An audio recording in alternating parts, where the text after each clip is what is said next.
യേശുവിൽ ഏറ്റവും അനുഗ്രഹീതരായ പ്രിയപ്പെട്ടവരെ, വീണ്ടും ഒരു ദിവസം കൂടി ദൈവവചനം കേൾക്കാൻ ആയുസ്സും ആരോഗ്യവും ദൈവാനുഗ്രഹവും എല്ലാം സ്വർഗത്തിലെ ദൈവം കനിഞ്ഞു നമുക്ക് നൽകിയതിനെ ഓർത്ത് നന്ദി പറയാം. പ്രതീക്ഷയോടെ ഇരിക്കുക. എൻ്റെ കാര്യത്തിൽ മാത്രം ദൈവം ഉത്തരം നൽകുന്നില്ലല്ലോ, എൻ്റെ കാര്യം ഒന്നും ശരിയാകുന്നില്ലല്ലോ എന്നൊക്കെ ചിന്തിക്കുന്നവർ കാണും. ഇത്രയൊക്കെ പ്രാർത്ഥിച്ചിട്ടും എനിക്ക് ദുഃഖങ്ങൾ മാത്രമാണല്ലോ മിച്ചമുള്ളത്, പ്രശ്നങ്ങൾ ഒന്നിനൊന്നിന് കൂടുവാണല്ലോ എന്നും ഭാരപ്പെടുന്നവരുണ്ടാകാം. പക്ഷേ ദൈവനാമത്തിൽ നിന്നുകൊണ്ട് എനിക്കൊരു കാര്യം പറയാൻ പറ്റും. വചനം കേൾക്കുമ്പോൾ നിൻ്റെയും എൻ്റെയും സ്ഥാനം ദൈവത്തിൻ്റെ ഉള്ളംകൈയിലാണ്. ഉള്ളംകൈയിൽ, ദൈവത്തിൻ്റെ ഉള്ളംകൈയിലിരിക്കുന്ന ഒരാൾക്ക് അധികമായി മറ്റൊന്നിനെക്കുറിച്ചും ഭാരപ്പെടേണ്ട. ടെൻഷൻ കാണും പല കാര്യങ്ങളും ആലോചിക്കുമ്പോൾ, മനുഷ്യനല്ലേ. പക്ഷേ നിൻ്റെ കരം പിടിച്ചിരിക്കുന്നത് ദൈവമാണ്. ആ ദൈവത്തിനറിയാം തീ കൂടെയാണേലും വെള്ളത്തിൽ കൂടെയാണേലും നിന്നെ സുരക്ഷിതമായി നയിക്കാൻ. ഇന്ന് നിങ്ങൾക്ക് വേണ്ടി മനസ്സുകൊണ്ട് ഏറ്റവും ആത്മാർത്ഥമായി പ്രാർത്ഥിക്കുന്നു. വിവാഹപ്രായമായിട്ട് വിവാഹം നടന്നിട്ടില്ലാത്ത ഓരോ വ്യക്തികളെ, യുവതി യുവാക്കളെ ഓർക്കുവാണ്. ദൈവമേ, ഒരു മാസത്തോളമായി പ്രാർത്ഥിച്ചുകൊണ്ടിരിക്കുന്നു. അവരുടെ ജീവിതത്തിൽ ചില മാറ്റങ്ങൾ, ചില നന്മകൾ, ചില ഉത്തരം അവരുടെ ജീവിതത്തിലേക്ക് അങ്ങ് കൊണ്ടുവരണമേ. അവിടെ അന്വേഷണവും പ്രാർത്ഥനയും പരിശ്രമവും വിജയിക്കണമേ. ദൈവത്തിൻ്റെ അത്ഭുതങ്ങൾ സംഭവിക്കാൻ ഇടയാകട്ടെ. ഡെയിലി ബ്ലെസ്സിങ്ങിലൂടെ വചനം കേൾക്കുന്ന ഓരോ വ്യക്തികളെയും ഓരോ കുടുംബങ്ങളെയും അനുഗ്രഹിച്ച് പ്രാർത്ഥിക്കുന്നു. ഓരോ യുവതി യുവാക്കൾ, കുഞ്ഞുങ്ങൾ എല്ലാവരെയും അനുഗ്രഹിച്ച് പ്രാർത്ഥിക്കുന്നു. ഡെയിലി ബ്ലെസ്സിങ്ങിൻ ഓരോ ദിവസവും വചനം കേൾക്കുന്ന വ്യക്തികൾ പറയുന്നത് ഇതൊരു മിറക്കിൾ മോർണിംഗ് ആണെന്നാണ്, അതൊരു അത്ഭുത പ്രഭാതമാണെന്നാണ് പറയുന്നത്. വചനം കേൾക്കുന്ന ഓരോ ദിവസവും മിറക്കിൾ മോർണിംഗായി മാറുന്നുണ്ട്. പ്രിയപ്പെട്ടവരെ, ദൈവത്തിൻ്റെ അനുഗ്രഹം നിങ്ങൾ അറിയണം. ആയിരക്കണക്കിന് നിയോഗങ്ങൾ ഇവിടെ വരുന്നുണ്ട് എന്ന് മാത്രമല്ല, ആയിരക്കണക്കിന് സാക്ഷ്യങ്ങളും ഇവിടെ നിന്നുണ്ടാകുന്നുണ്ട്. ദൈവം ചെയ്യുന്നുണ്ട് എന്നുള്ളത് ഒരു സത്യസന്ധമായ യാഥാർത്ഥ്യമാണ്. ദൈവത്തിൻ്റെ സഹായം ഇന്ന് നിങ്ങളുടെ മേൽ ഉണ്ടാകട്ടെ. ദൈവത്തിൻ്റെ സഹായം ഇന്ന് ലഭിക്കട്ടെ. വചനത്തിന് എന്നെ അനുഗ്രഹത്തിലേക്ക് നയിക്കാൻ പറ്റും. വചനത്തിന് എന്നെ സൗഖ്യത്തിലേക്ക് നയിക്കാൻ പറ്റും. വചനത്തിന് എന്നെ വിടുതലിലേക്ക് നയിക്കാൻ പറ്റും. കാരണം വചനം കേൾക്കുമ്പോൾ ഞാൻ ദൈവത്തെ തന്നെയാണ് സ്വീകരിക്കുന്നത്. വചനം എൻ്റെ ഭവനത്തിലും എൻ്റെ മുറിയിലൊക്കെ വചനത്തിൻ്റെ ശബ്ദം നിറയുമ്പോൾ ദൈവ സാന്നിധ്യം തന്നെയാണ് എൻ്റെ വീടിനകത്ത് നിറഞ്ഞുകൊണ്ടിരിക്കുന്നത്. ഇന്ന് കേൾക്കുന്ന വചനത്തിലേക്ക് എല്ലാവരെയും സ്നേഹത്തോടെ സ്വാഗതം ചെയ്യുകയാണ്. വിശുദ്ധ മത്തായിയുടെ സുവിശേഷം 8-ാം അധ്യായം 16-ാമത്തെ വാക്യം മുതൽ. വിശുദ്ധ മത്തായിയുടെ സുവിശേഷം 8-ാം അധ്യായം 16-ാമത്തെ വാക്യം മുതൽ. സായാഹ്നമായപ്പോൾ അനേകം പിശാച് ബാധിതരെ അവർ അവൻ്റെ അടുക്കൽ കൊണ്ടുവന്നു. അവൻ അശുദ്ധാത്മാക്കളെ വചനം കൊണ്ട് പുറത്താക്കുകയും എല്ലാ രോഗികളെയും സുഖപ്പെടുത്തുകയും ചെയ്തു. അവിടെ ഒരു വാക്ക് വളരെ ഗൗരവമായി അടിവരയിട്ട് എഴുതിയിട്ടുണ്ട്. അവർ അശുദ്ധാത്മാക്കളെ അവൻ വചനം കൊണ്ട് പുറത്താക്കിയെന്ന്. ഇതേ വചനങ്ങൾ നമ്മുടെ അകത്തും വേണം. ഇതേ വചനങ്ങൾ നമ്മുടെ ജീവിതത്തിലും വേണം. ഇതേ വചനങ്ങൾ നമ്മുടെ കുടുംബത്തിലും നിറയണം. അവൻ വചനം കൊണ്ട് അശുദ്ധാത്മാക്കളെ പുറത്താക്കിയെന്ന്. പ്രിയപ്പെട്ടവരെ, ഇതേ വചനങ്ങളാണ് നമ്മളെല്ലാ ദിവസവും കേൾക്കുന്നത്. അതുകൊണ്ടാണ് വചനം കേൾക്കുന്നത് മുടക്കരുത് എന്ന് പറയുന്നത്. ഈ വചനം എടുത്തുപയോഗിക്കാൻ കഴിയത്തക്ക വിധം നമ്മളിൽ വേണം. ഇതേ വചനങ്ങൾ പ്രാർത്ഥനയിൽ പറയാൻ പാകത്തിന് നമ്മുടെ അകത്തു വേണം. കേവലം ഒരു കേൾവിക്കാരനെ പോലെ കേട്ടാൽ ഗുണമുണ്ട്, ശരിയാ. പക്ഷെ അത് വിശ്വാസത്തിൽ അതെടുക്കാൻ കഴിയത്തക്ക വിധം എന്നിൽ വേണം. ഒരു പ്രതിസന്ധി വരുമ്പോൾ ആ പ്രതിസന്ധിയുടെ നേരെ വചനം എനിക്ക് പറയാൻ പറ്റണം. നിങ്ങളുടെ കുഞ്ഞുങ്ങളുടെ പേരുകൾ പറഞ്ഞ് വചനം പറഞ്ഞ് പ്രാർത്ഥിക്കാൻ കഴിയണം. പറയാൻ കഴിയത്തക്ക വിധം വിശ്വാസത്തോടെ എടുക്കാൻ കഴിയത്തക്ക വിധം വചനം, ഇതേ വചനങ്ങൾ നമ്മളിലും വേണം. എല്ലാ ദിവസവും ദൈവവചനമാണ് കേട്ടുകൊണ്ടിരിക്കുന്നത്, എല്ലാ ദിവസവും. പ്രിയപ്പെട്ടവരെ, ഒരാൾ പറഞ്ഞൊരു വാക്ക്, ഒരാൾ പറഞ്ഞൊരു സാക്ഷ്യമാണ്. ഈ വചനമാണ് എൻ്റെ ജീവിതത്തെ ഭയങ്കരമായി സഹായിച്ചത്. എൻ്റെ മകൻ വചനം കേൾക്കത്തില്ലച്ചോ, എൻ്റെ മകൻ ഈ വചനം ഇതൊന്നും ഇഷ്ടമല്ല. പക്ഷെ ഞാൻ ഈ വചനം കേൾക്കുമ്പോൾ ഈ വചനം ഒരു പേപ്പറിൽ എഴുതി അവൻ്റെ വാട്സപ്പിലേക്ക് ഞാൻ അയച്ചു കൊടുത്തിട്ട് പറയും, മോനെ ഈ വചനം നീ ഒരു പ്രാവശ്യം ഒന്ന് പറഞ്ഞിട്ടിന്ന് പഠിക്കണം. അവനാണെങ്കിൽ പഠിക്കാനും ഇതൊക്കെ ഓർമ്മയിൽ വയ്ക്കാനും എല്ലാത്തിനും മടിയും എല്ലാത്തിനും പുറകിലുമാണ്. അതുകൊണ്ട് അവൻ്റെ കാര്യം എന്താവും, അവൻ്റെ ജീവിതം എന്താകുമെന്ന് ഈ അമ്മയ്ക്ക് ഭയങ്കര പ്രയാസമുണ്ട്. അമ്മ ഇങ്ങനെ ചിന്തിച്ചു എന്നാണ് പറയുന്നത്. കയ്യും കാലും ഇല്ലാത്തൊരു കൊച്ചിന് ഓട്ടമത്സരത്തിൽ കൊണ്ടുപോയി നിർത്തിയിട്ട് 1ാം സ്ഥാനം വേണമെന്ന് ചോദിക്കുന്ന ഒരാളെപ്പോലെയാണല്ലോ ദൈവമേ ഞാൻ. കയ്യുമില്ല കാലുമില്ല, പക്ഷെ ചോദിക്കുന്നതോ ഓട്ടമത്സരത്തിന് 1ാം സ്ഥാനം. അതുപോലെയാണല്ലോ എൻ്റെ മകന് വേണ്ടി പ്രാർത്ഥിക്കുന്നത്. അവൻ ഈ പറയത്തൊക്കെ പഠിക്കാനുള്ള കഴിവില്ല, ശ്രദ്ധയില്ല, ഓർമ്മശക്തി കുറവുണ്ട്, അവന് നല്ല മാർക്ക് കിട്ടണം, അവനെ വിജയിപ്പിക്കണമെന്ന് ഞാൻ പ്രാർത്ഥിക്കുമ്പോൾ കയ്യും കാലുമില്ലാത്ത ഒരാൾക്ക് ഓട്ടമത്സരത്തിൽ പങ്കെടുപ്പിച്ച് 1ാം സ്ഥാനം കിട്ടണമെന്നൊക്കെ പറയുന്ന പോലെ ഒരു ബുദ്ധിശൂന്യമായി പോകുന്നുണ്ടോ ഞാൻ എന്നൊക്കെ ചിന്തിച്ചിരുന്നു. പക്ഷെ എന്നാലും എല്ലാ ദിവസവും കേൾക്കുന്ന വചനം ഈ അമ്മ വിശ്വാസത്തോടെ എടുത്ത് ആ വചനം എഴുതി മകൻ്റെ വാട്സപ്പിലേക്ക് അയച്ചു കൊടുത്തു. മോനെ 2 പ്രാവശ്യം ഇതൊന്ന് പറഞ്ഞ് പ്രാർത്ഥിക്ക്, 2 പ്രാവശ്യം ഇതൊന്ന് പറഞ്ഞ് വായിച്ച് പഠിക്ക്. അങ്ങനെ മനസ്സില്ലാ മനസ്സോടെ ആയാലും ഈ മകൻ പ്രാർത്ഥിച്ച്, ഈ മകൻ പഠിച്ചു. ഈ അമ്മ പറഞ്ഞു, അച്ഛാ കയ്യും കാലും ഒന്നും ഇല്ലേലും ഓട്ടമത്സരത്തിൽ പങ്കെടുത്ത് 1ാം സ്ഥാനം കിട്ടിയ ആളാണ് എൻ്റെ മകൻ എന്ന് പറഞ്ഞാൽ ഞാൻ പ്രാർത്ഥിച്ചു.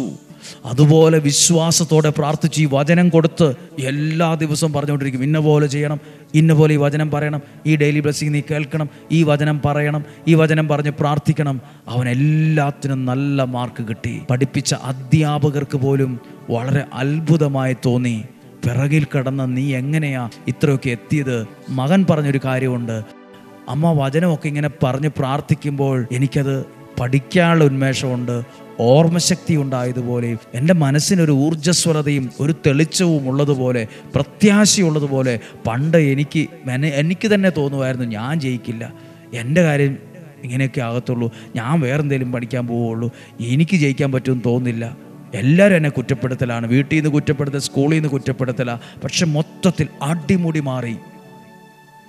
ഇത് ദൈവത്തിൻ്റെ വചനം വിശ്വാസത്തോടെ എടുക്കാൻ നിന്റെ കയ്യിൽ വേണം. യേശു പിശാചിനെ പുറത്താക്കിയത് ഒച്ച വച്ചെന്നല്ല, ഒച്ച വെച്ച് പുറത്താക്കിയെന്നോ, വഴക്ക് പറഞ്ഞ് പുറത്താക്കിയെന്നോ, അല്ലെങ്കിൽ ഭീഷണിപ്പെടുത്തി പുറത്താക്കിയെന്നോ ഒന്നുമല്ല എഴുതിയിട്ട്, അവൻ വചനം കൊണ്ട്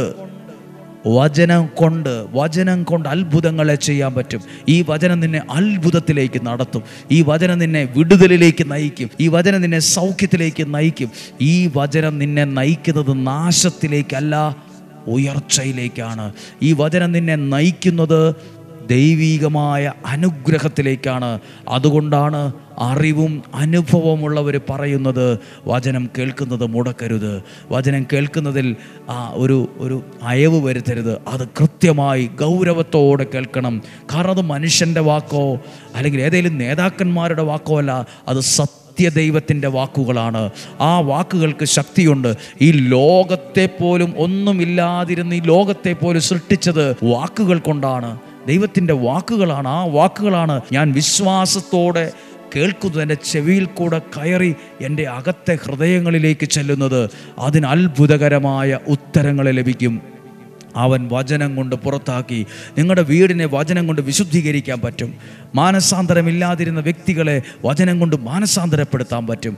ദൈവത്തിൽ നിന്ന് അകന്നു നിൽക്കുന്നവരെ വചനം കൊണ്ട് ചേർത്ത് നിർത്താൻ പറ്റും. തകർന്ന ജീവിതങ്ങളെ വചനം കൊണ്ട് ചേർക്കാൻ പറ്റും.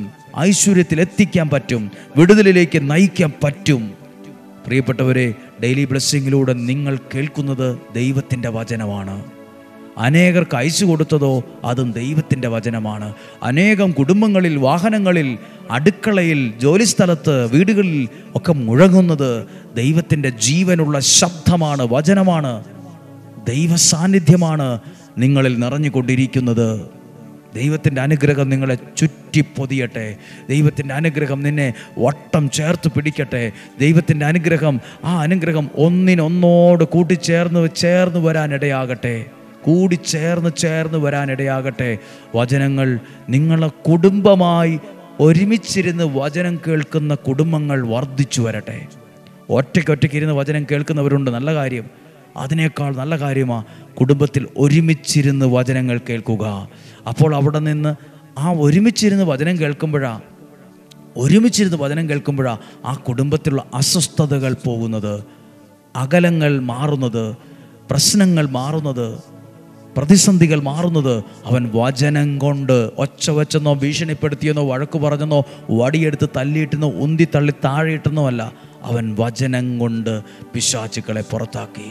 വചനം കൊണ്ട് അത്ഭുതങ്ങളെ ചെയ്യാൻ പറ്റും. വചനം കൊണ്ട് ബന്ധനങ്ങളെ അഴിക്കാൻ പറ്റും. വചനം കൊണ്ട് അത്ഭുതങ്ങളെ ചെയ്യാൻ പറ്റും. നിനക്ക് പറ്റും. നിൻ്റെ വാക്കുകൾ കൊണ്ട് ആ വിശ്വാസത്തോടെ വചനങ്ങളെ എടുത്തു പറ. വിശ്വാസത്തോടെ വചനങ്ങൾ നീ എടുക്കണം. വിശ്വാസത്തോടെ യേശു വചനങ്ങളെ വിശ്വാസത്തോടെ പറഞ്ഞപ്പോൾ അത് പിശാചിനെ ഭയപ്പെടുത്താൻ തുടങ്ങി. പ്രിയപ്പെട്ടവരെ, ഇതേ വചനങ്ങൾ നിന്നിൽ വേണം. ഇതേ വചനങ്ങൾ നിങ്ങളുടെ കുഞ്ഞുങ്ങളിൽ വേണം.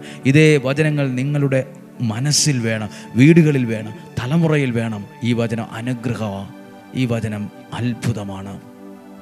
പ്രാർത്ഥിക്കാൻ പോവുകയാണ്. കർത്താവേ, അങ്ങയുടെ വചനങ്ങളെ കേൾക്കുന്നവർ മാത്രമല്ല, അത് വിശ്വാസത്തിൽ എടുക്കുന്നവരുടെ കൂട്ടത്തിലാണ് ഞങ്ങൾ. അങ്ങയുടെ വചനത്തിൻ്റെ എല്ലാ അനുഗ്രഹവും എന്നിൽ വേണം. ആ വചനത്തിൻ്റെ ശക്തിയാണ് എന്നെ ശക്തിയുള്ള ഒരാളാക്കി മാറ്റുന്നത്. നമ്മളാരും ഒന്നുമല്ല, നിസ്സാരരും പാപികളുമാണ്.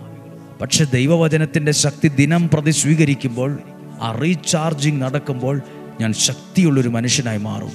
എൻ്റെ ബുദ്ധിക്ക്, എൻ്റെ കഴിവിന്, എൻ്റെ ആരോഗ്യത്തിൻ്റെ മേലെല്ലാം ദൈവത്തിൻ്റെ ശക്തിയുടെ അംശം വന്ന് പറ്റിപ്പിടിക്കും. ദൈവത്തിൻ്റെ അനുഗ്രഹം നിങ്ങളെ വളർത്തും. ദൈവത്തിൻ്റെ ഈ വചനം നിൻ്റെ ജീവിതത്തിൻ്റെ സകല തടസ്സങ്ങളെ മാറ്റി നിൻ്റെ ജീവിതം സക്സസ്സിലെത്താൻ കാരണമാവും. നിൻ്റെ ജീവിതം സക്സസ് ആകാൻ കാരണമാവും. ജീവിതം എവിടെ എത്തിയില്ലല്ലോ, എൻ്റെ ജീവിതം അങ്ങ് നരകതുല്യമായല്ലോ എന്നും ആർക്കും പറയാൻ ഇടയാവുകയില്ല. ഈ വചനം കേൾക്കുന്നതും പ്രാർത്ഥിക്കുന്നതും അയച്ചു കൊടുക്കുന്നതും സ്വീകരിക്കുന്നതും വെറുതെയാകില്ല, ഒരിക്കലും വെറുതെയാകില്ല. ആരാ പറഞ്ഞത് വെറുതെയാണെന്ന് പറഞ്ഞ ഒരാൾക്ക് ഒന്നും അറിയാത്തോണ്ട് പറയുന്നതാ. ദൈവത്തിൻ്റെ വാക്കുകളാണ്, മനുഷ്യൻ്റെ വാക്കുകളല്ല. അത് വിശ്വാസത്തോടെ സ്വീകരിക്കുന്നതും പ്രാർത്ഥിക്കുന്നതും നിങ്ങളാരുമാകട്ടെ, അതൊരിക്കലും വെറുതെയാകില്ല. ദൈവവചനം കേൾക്കാൻ വേണ്ടി ചെലവഴിക്കുന്ന ഈ 5, 10, 12 മിനിറ്റില്ലേ, അതൊരിക്കലും വെറുതെയാകില്ല.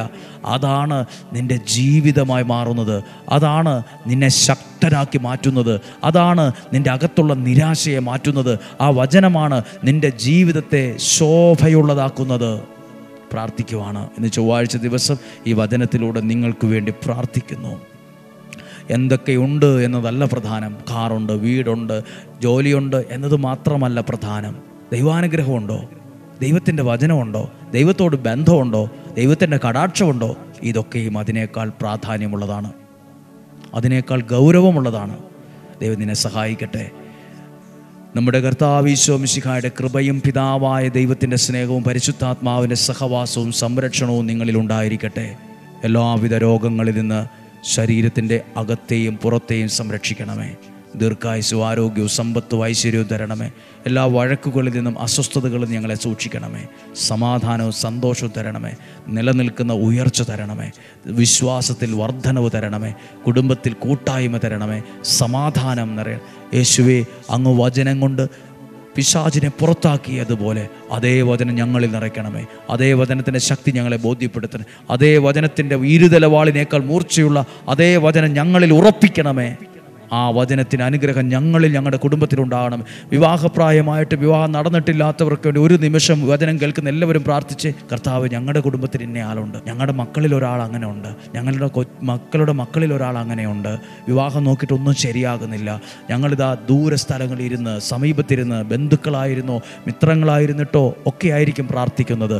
പരിചയത്തിൽപ്പെട്ട ഒരാൾക്ക് വേണ്ടിയായിരിക്കും പ്രാർത്ഥിക്കുന്നത്. വീട്ടിലുള്ള ഒരാൾക്ക് വേണ്ടിയായിരിക്കും. മനസ്സുകൊണ്ട് അസൂയില്ലാതെ പ്രാർത്ഥിച്ച്, കർത്താവ്, അവരിൽ നന്മ ഉണ്ടാകട്ടെ, അവരിൽ ഒരു അനുഗ്രഹം ഉണ്ടാകട്ടെ. ഒരു ചതിയിലും ചെന്ന് ചാടരുത്. ഒരു തെറ്റായ തകർത്ത് കളയാനുള്ള ഒന്നിലും ചെന്ന് കാല് വയ്ക്കാൻ ഇടയാകരുത്. എനിക്കുള്ളത്, എനിക്ക് അർഹതപ്പെട്ടത്, എനിക്ക് ദൈവം ചേർത്ത് വെച്ചത് ദൈവമേ തരാനിടയാകണമേ. അതിനുള്ള വഴികളെ തുറക്കണമേ, അതിനുള്ള മാർഗം കാണിച്ചു തരണേ, അതിനുള്ള വ്യക്തികളെ ഒരുക്കണമേ, അതിനുള്ള സാഹചര്യങ്ങൾ തെളിഞ്ഞു വരണേ. മനസ്സുകൊണ്ട് പ്രാർത്ഥിക്കുന്നു. ഇന്നും ജീവിക്കുന്ന സർവശക്തനായ ദൈവത്തിലും ദൈവത്തിൻ്റെ വചനത്തിലും നിങ്ങളെ സമർത്ഥമായി അനുഗ്രഹിക്കണമെന്ന് പ്രാർത്ഥിച്ചുകൊണ്ട് ആശീർവദിക്കുന്നു. ഇപ്പോഴും എപ്പോഴും എന്നേക്കും ആമേൻ. സന്തോഷമായിട്ടിരിക്കുക. ദൈവത്തിൻ്റെ അനുഗ്രഹം നിങ്ങളെ തേടി വരും. സാധ്യമായ എല്ലാവർക്കും അയച്ചു കൊടുക്കണം. ഈ വചനം നിങ്ങൾക്കൊരു അനുഗ്രഹമാകട്ടെ. നാളെയും 5:30 കാണുന്നത് വരെ കണ്ണിലെ കൃഷ്ണമണി എന്ന പോലെ വാത്സല്യത്തോടെ സ്വർഗത്തിലെ ദൈവം എന്നെ നിങ്ങളെ സൂക്ഷിക്കട്ടെ. ആമേൻ.